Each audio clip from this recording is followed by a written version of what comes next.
Yes, my name is Tone, and I represent Kickz worldwide.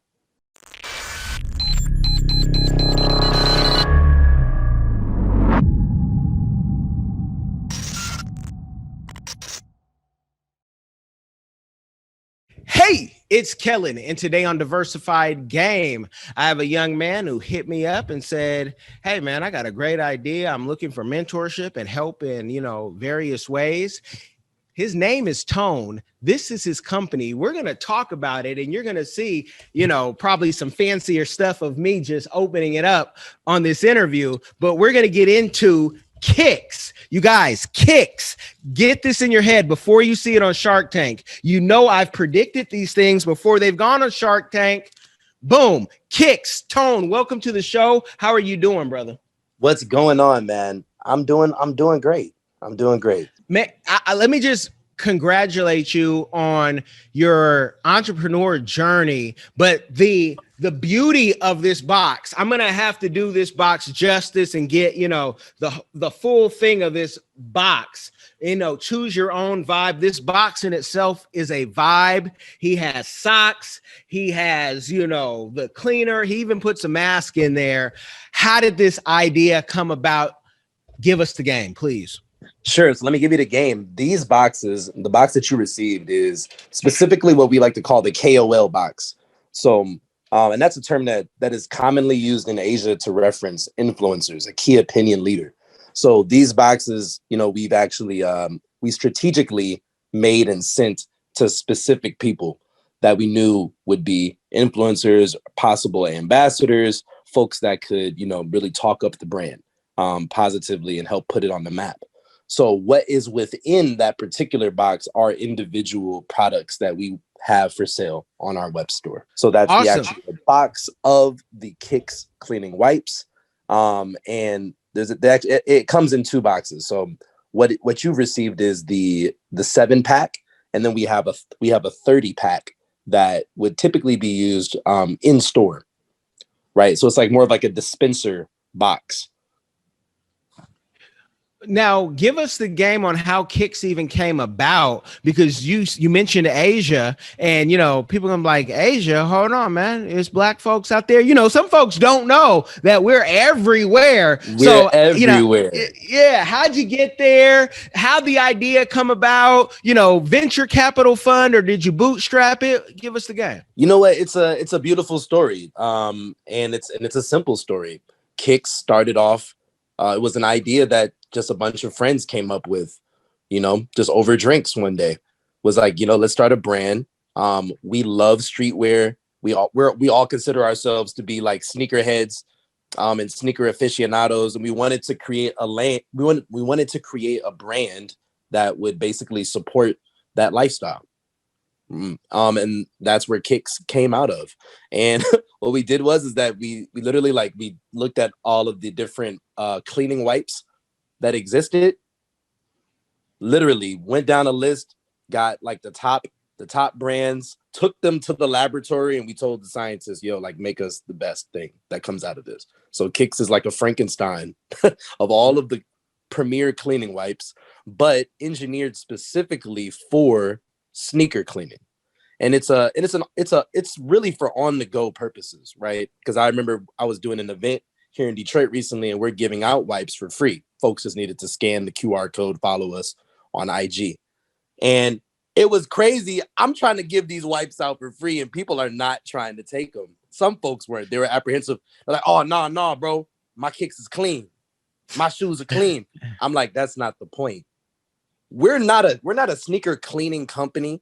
That's not what this is. We promote elements of fresh. So it's about staying fresh, not about being fresh. That's what Kickz is all about.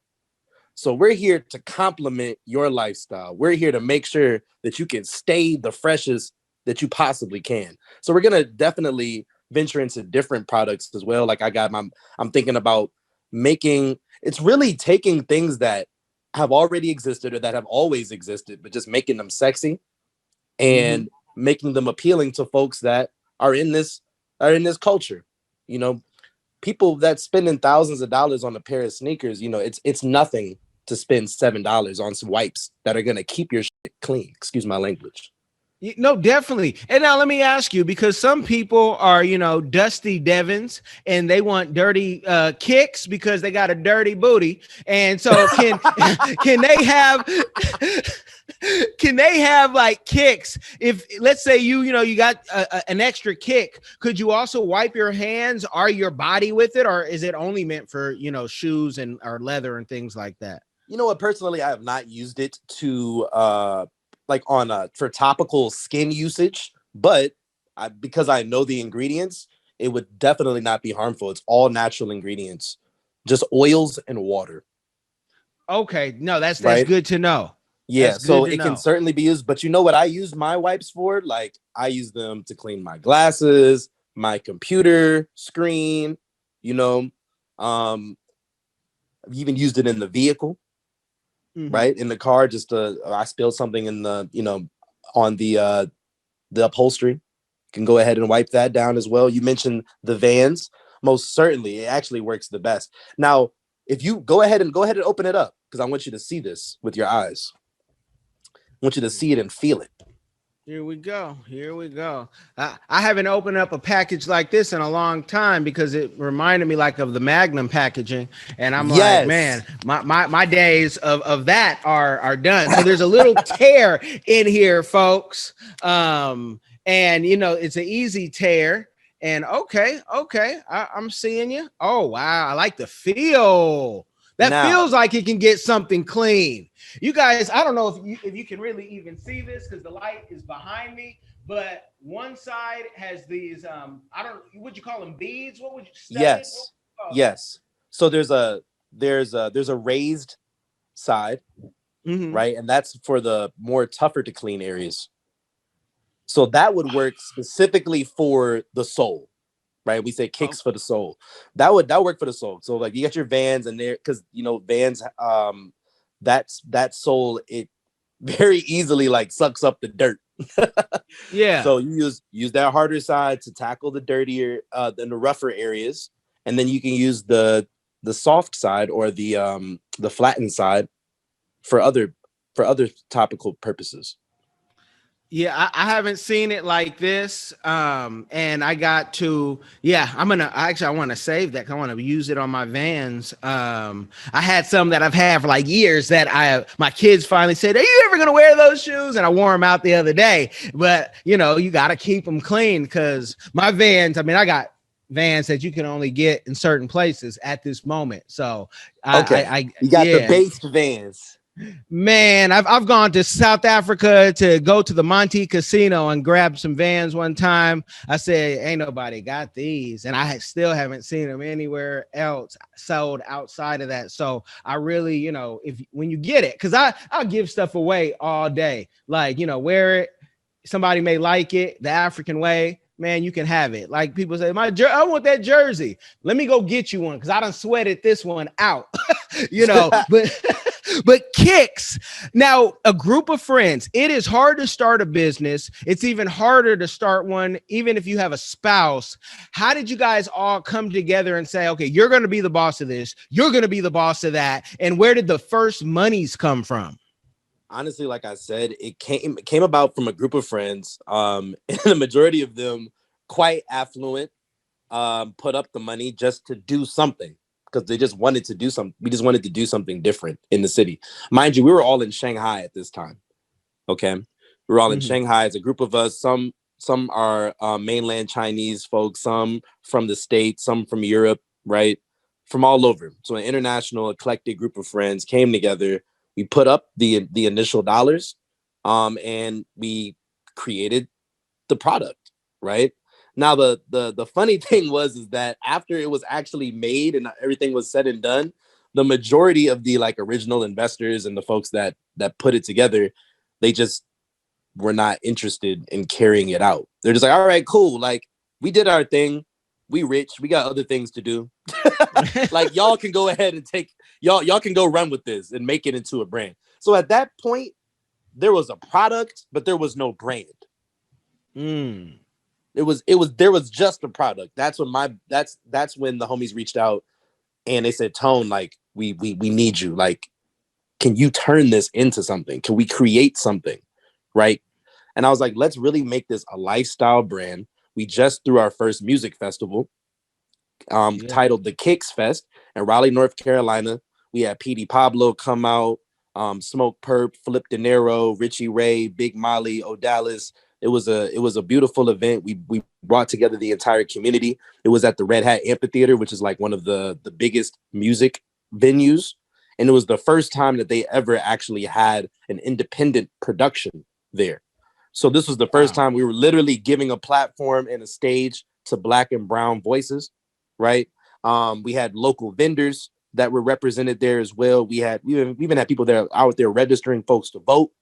You know what I'm saying? It Yeah. was it was a beautiful event, and you know we did this for promotional purposes. Like this was not to make money, right? This was Mhm. literally just to put on an event, to put our name on the map, to let people know that we're here for the community. And of course, we had so many kicks, right?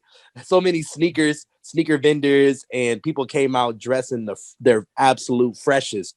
That was our first time putting on an event of that caliber, and the plan is to take this internationally, and turn it into a concert series. We call it a Kickz Fest because I want to have concerts or events with like festival amenities. Because like I really got into the nightlife and festival sort of organization, booking and things of that nature when I was abroad, and absolutely fell in love with the whole culture Mhm. that comes with it. And I said, cool, like let's bring that to the community, because the urban community is unfamiliar with this lifestyle. Like it's just it's not natural for us. So it's like let's bring these festival amenities to an actual concert, and put on something that is representative of the local communities, right? So we're a lifestyle brand. We represent all things hip hop, right? And like I said, promoting elements of freshness. However you choose to express that, we're here to support it. How do you guys balance out the power of, who does what? We hear so often people, struggling with that, even if it's their brother, their lover, whomever, Mm, to say, look, man, I want to do this and I'm not going to budge. And, it has to be done like this. Like, how do mm. you guys sort those things out?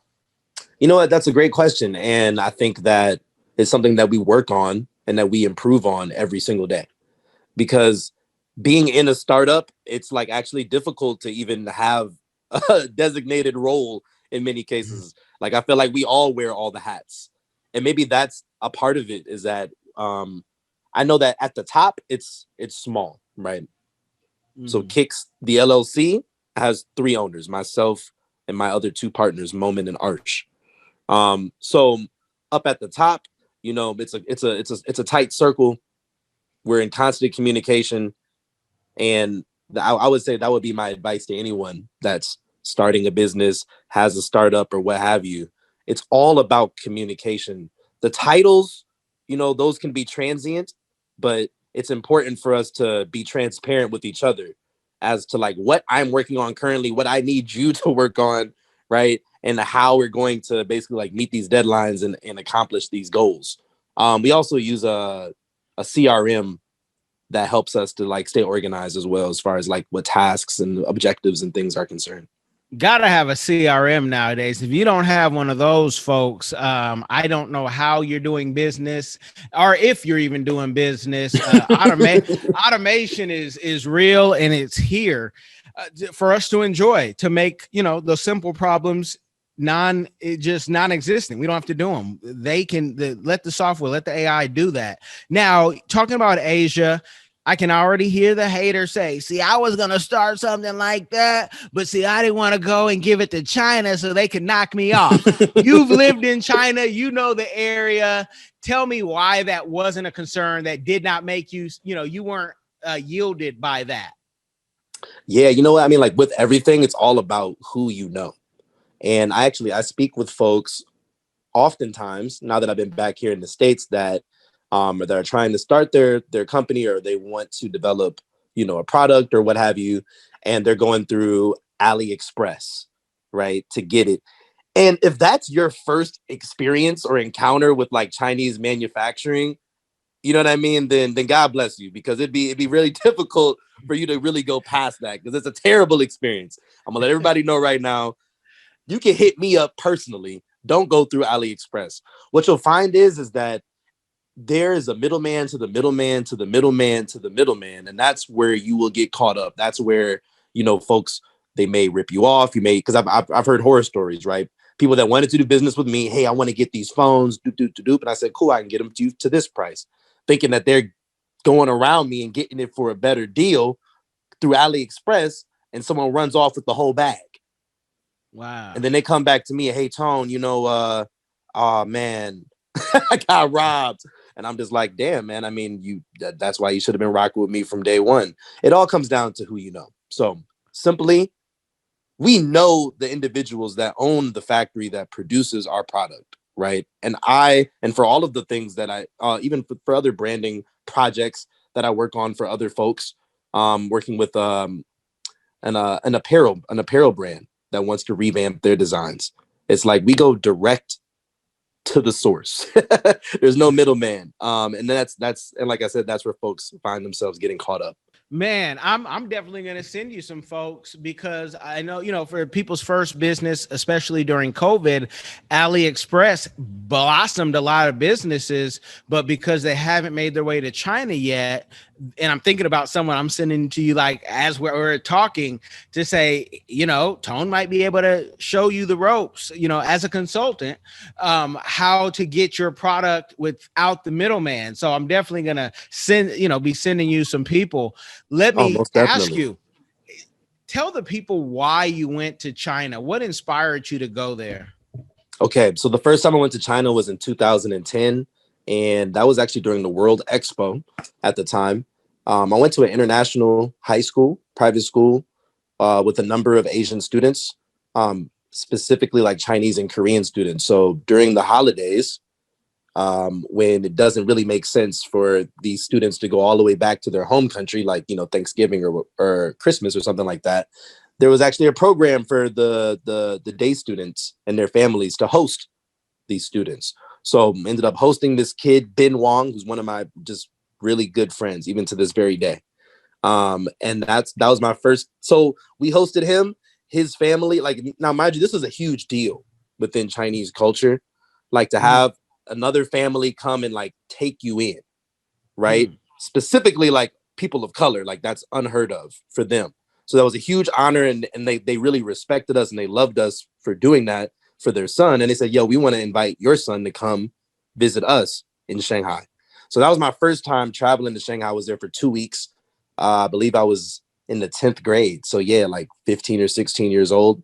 That was my first time visiting China and my first time out of the country, like outside of Canada, but that doesn't count. That's, we in Detroit. That's right across the river. We gonna count it. We gonna count it over here. At least you made the jump. How many people from Number Detroit two, how haven't about even that? made the jump? Yeah. Right. That was number two. That was number two as far as the international journey was concerned at that time. And then when I was in college, my mom actually, she got a job in Shanghai. So she was working in Shanghai for a little over a year. Once I graduated, I went out there to visit her. And within a couple weeks, I had a job and I was locked and loaded. I was out there. Nice. Just like that. You see, when God sets it up, he is with it, it's just like that. It's smooth like that. And even, you coming back and, being able to connect with your dad during these crazy times, he always has a plan. So I love to hear that. Can you tell somebody, maybe the 14-year-old out there listening right now, or the 16-year-old saying, wow, I have a chance. My school actually has something. I could go to China. Could you tell them what to expect? Because we see a lot of negative when we see, Black in China videos. We don't see enough positive. And I like to highlight the positive, because the negative you can get right here at home, right in Detroit, you can get the negative. But what are some of the positives that you lived in China that you could share? Man, just countless positives, man, to be completely honest. And I can only speak from my personal experience. It was just that as an artist and as a creative person, China just gave me the platform to do all that I ever could have imagined.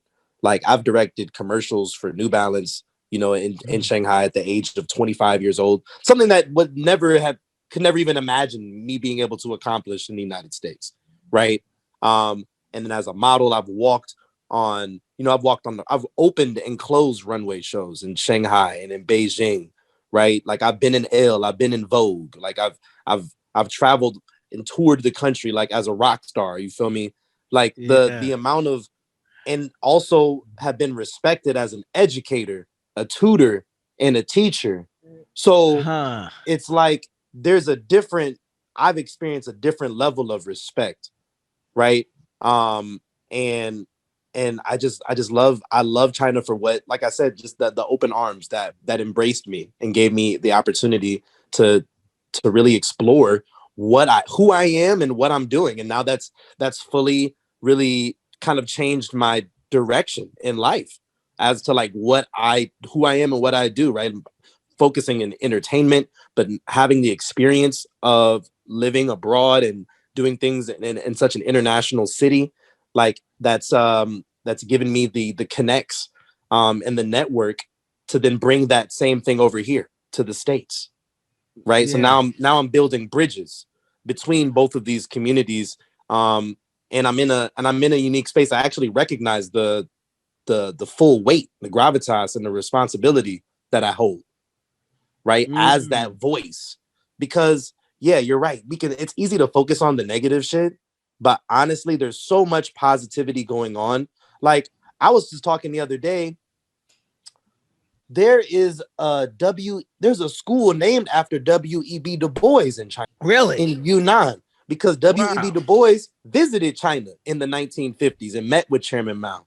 Brother Huey P. Newton visited China, right? W.E.B. Du Bois lived in China. Like his wife died in China, like of old age. You know what I mean? Like, not like nothing terrible happened, but I'm just saying that they lived there until they died. Wow. So there is actually a long history of diplomacy between like the Black radical movement and the Chinese Communist Party. So in your opinion, and I gotta go here, the division that we see in the West, that they try to make the Chinese seem like they do the Russians in every movie. It's like, damn it, the Russians got to be a bad guy in everything, right? Yep. Do you think that's the West trying to keep us in division? Because we know if we're all fighting and we don't unite, they get to do whatever they want at the top, right? That's exactly what's going on. That's exactly what's going on. And it's high levels of propaganda from the West to try to discourage any sort of compatriotism between the Black and the Asian communities. And I'm a huge proponent of it, because if we want to be real and let's talk about history, that's what we've always been doing. We've always been trading and we've always been sharing as far as science, mathematics, culture, language, and tradition is concerned. There's always been a connect between African and Asian communities. In fact, it was the white man that even came up with the term Middle East to remove the fact that there is a transient land that is both Africa and Asia. Yeah. Right? Yeah. This is ancient. We've always been in cahoots with one another, right? And then I've even been hearing more propaganda about what's going on in Africa. Now, mind you, there is some fuckery afoot. Okay. There are always going to be some poor business deals and things of that nature. But we have to look at the agenda. Where are the news sources that are reporting about the Chinese involvement in China? I mean, the Chinese involvement in Africa, right, are funded by the same organizations that have always been exploiting Africa. They're just trying to shift the narrative so that it paints China as the bad guy when we still have 16 countries in Africa controlled by France. Thank you. You know what I'm saying? It's like, let's talk about what's really going on. At the end of the day, you can postulate that maybe these moves could potentially be predatory, but as they exist, these are business deals that were made in good faith. Now, whether that actually trickles down to the people within that society, that is what it is. We got to talk about corruption in these different countries as well. right? Yeah. But at least the Chinese are leaving infrastructure. They're not just taking and giving nothing in return. And then again, going back to the positives, another thing that people don't mention is that with almost all of these in these business relationships, another thing that comes about it is that those students in those African countries can study in China for free.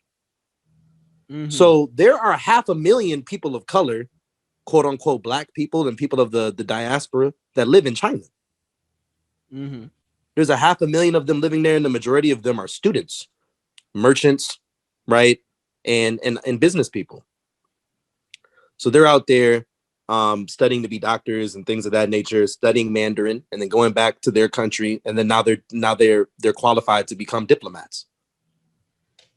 Whoo, you got a course just to teach about how that goes, because a lot of people don't even know how to get a job in the UN. And I'm gonna tell you guys right now, for any and everybody that wants to study in China, just hit me up. I get you a scholarship. We'll get you out there. You guys heard that. Tone is giving the game. I just got some ideas. You're gonna see Tone on some other channels too that are even larger than this. So I'm gonna save some questions that he'll be asked by some clients of mine. One particular, the African Diaspora News Channel, because when you start talking like that, now I'm seeing even some more. But what I will ask you, which clients won't ask, is what is your next year's goal for Kickz? Because this is definitely Shark Tank ready as far as visual. Maybe the numbers, you say, I don't want Kevin O'Leary talking about me because our numbers aren't a gazillion at the time. But what do you think the next steps? Because this is ready for Foot Locker the way you've packaged it. It's ready for Amazon the way you've packaged it. Where can the people buy it, and what are the next steps?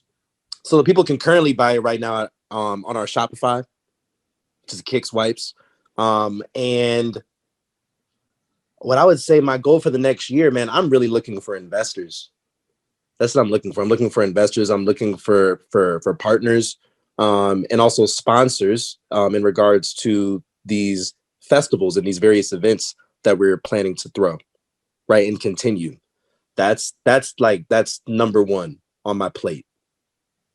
Okay, when you talk about investors, what type do you want? Angels? You want vultures? I mean, venture capitalists. What type of deals are you looking at? Because venture capitalists, they want to take 15 to 50% so they can have control. And it's like, do I even have this company, or does the company have me? What type of investment are you looking for? Right. You know what? That's a great question. Honestly, I'm open to all different types of conversations, right? But ultimately, I would like to still retain and have that agency and the ability to make decisions, right? Mm-hmm. Okay. And have you done any competitions yet? Not yet. I mean, honestly, like this event that we just threw, that was like the first sort of like dent in this market. We've done events in China, and we've, so things we do have some brand recognition there, but this was really our first mark. So I would say that we've just been plotting and planning and thinking about the branding and the marketing and everything just over the past year during COVID. And once things started to open up, we're like, yo, let's do the first event here in the Carolinas post COVID, and get folks talking about us. Right. So we're just getting started. But like I said, it's been a couple years in the making, right? As far as getting that product developed. And I've been talking with a few distributors in Africa, in Ghana. And they love the product, and I'm trying to get it out there. But that's also why I had reached out to you, because I needed some help with that, with actually literally like with transportation. I wanted to, that's been my struggle over the past couple of months, is finding the most economic way to get it over there. Because by air is just astronomically expensive. It doesn't make sense to send by air. Like we'll lose money. We would make no money. Even sending the product by air, that's how expensive it is.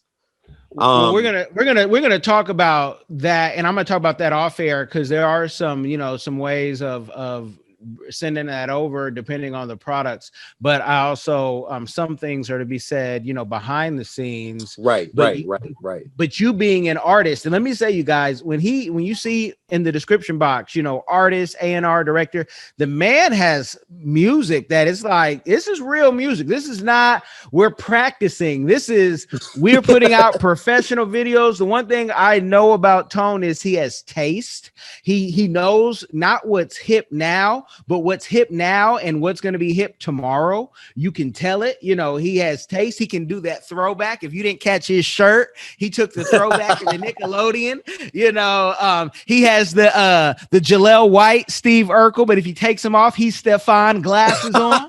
You know, he has taste. Like, you know, somebody who has style. So I love that. And so I don't want to give you guys too much game because I want to save some, because I'm going to be talking about him today. And Tone, this is what I do want to know though. With the success that you're having now and the best is yet to come, what is a community give back that you're doing now or that you plan on doing in the future? Yeah, that's a great question, bro. So actually what I'm planning on next, I want to do there's a really cool streetwear shop called Alumni, based in Brooklyn. And a buddy of mine, he's doing like creative direction for them. And I believe that they're an Asian American owned sneaker shop, right? So we're like, yo, let's do some sort of event there. Talking with a couple artists, want to do have a meet and greet or a walkthrough for, you know, a notable celebrity. And in order for those to gain entrance, in order for fans to gain entry into this event, you have to bring a gently used pair of sneakers that we will then be able to give back to the community. And I was thinking, like, actually, for the majority of events that we do, I want to have that as a component. Either like you cannot enter unless you contribute, or you're given like some special perks or, you know, things of that nature if you do so. And it's a small thing to do, but honestly, I think that it will be truly impactful, because after the event, after our festival, the Kickz Fest, I did like an impromptu interview with Smoke Perp, and I got to hear his story, and it was actually really powerful. You know, because we're just talking about sneakers, right? That was the whole conversation, just talking about sneakers and culture, and you know how he came up with it. And he said, "Bro, like when I was growing up, we was broke, we was poor. My mama couldn't afford to buy me the cool sneakers that I wanted, right?" So he was like, it was just the desire for attaining those sneakers is what made him a hustler, right? Is what gave him that sense of grind, right? And he was talking about, yo, I had to go and I had to purchase this and flip that, stand in line here to get this and flip that and sell that and stack up until I was able to purchase, you know, this brand. And it was just like, you know what? We look at brands like Tom's and like, they're sketchy, right? It's like, oh, if you purchase a pair, then we'll give a pair to a kid in Africa. Okay. I don't know. I don't honestly know like what the effect of that was, but I know that there are kids right here in our communities that need this stuff, right? And we can help be the agents of change in that particular arena, and hopefully do even more. It's so minuscule, honestly, but I think it's a step in the right direction, and I hope to be able to build upon that and actually eventually open up the Kickz Foundation. Man, this is right here. This is what we call high value. Man, that word gets thrown around YouTube. You guys know that you say, you know, it's not even about the money. God made us all. But when you have a purpose bigger than yourself, that's what you're on, Tone. I thank you for coming on. I got to say so much. I want to say behind the scenes. I'm going to have to cut it short, y'all. And you're going to have to catch Tone's interview. Follow him on the Instagram. Get some kicks so you won't be a Dusty Devin and be looking out there. Just because you got a chain don't mean, you know, you're clean. You got to have the whole motif, everything. You shouldn't have no sweat underneath the armpits, and your shoes should not be dirty, looking crusty. Tone, I thank you, man. Are you tired of the violence, tired of the injustice, police brutality, rampant discrimination, lack of gun control in this failed bias socioeconomic experiment called America? Or maybe you need a break from the relentless grind and want to regain control of your destiny, your wealth, your health, and your purpose. Diversifiedgame.com has the right course for you. Prepare for my first trip to Africa. Looking to reconnect with your roots, start a new business, or just a fresh start. Africa, aka the motherland, is waiting. Don't let the Chinese and the Mzungus have the fun and also take over the motherland. From Cairo to Mombasa, from Dakar to Cape Town, Africa has something for everyone, from business opportunities to the most amazing people, safety, leisure, and landscapes. The opportunities abound. It is time for the diaspora to reconnect with their roots. Time to reconnect with the birthplace of humanity. Africa is the last frontier. Get your head in the game and reclaim your legacy. The writing is on the wall. Babylon is falling. Give up the stress, grind, and violence inflicted on our people on this continent and prepare for a journey of restoration enjoyed by connecting with the land of your ancestors. Check out our new course and kick off your adventure at diversifiedgame.com.